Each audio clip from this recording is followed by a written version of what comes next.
नमस्कार सांग मैंने फाइनाली O3 एडमिट कार्ड आसीगला जोटा फॉरेस्ट गार्ड फॉरेस्टर जो मैंने अप्लाई करते तो एडमिट कार्ड किपर डाउनलोड मारे वीडियो टी लास्ट पर्यंत देखो।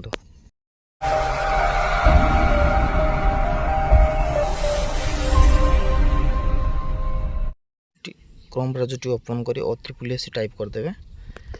टाइप कर सारापर तार ऑफिशियल पेज खोली खोली सारापर आप लॉगिन ऊपर क्लिक करदे।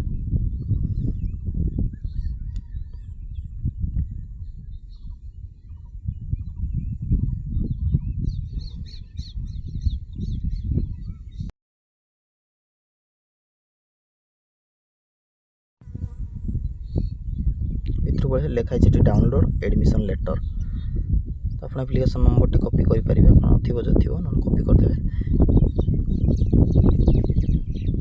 जमी पेज खोली एंटर एप्लिकेशन नंबर लिखिदे डेट ऑफ बर्थ आपंकर डेट मंथ ईयर कौन सी गैप देवे डायरेक्ट लिखे कैप्चर टी फिलअप करके सबमिट मारदे।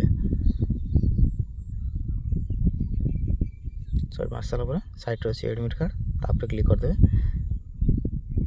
तो आप एडमिट कार्ड टी डाउनलोड मारे। तो वीडियो भल लगे लाइक सब्सक्राइब करेंगे।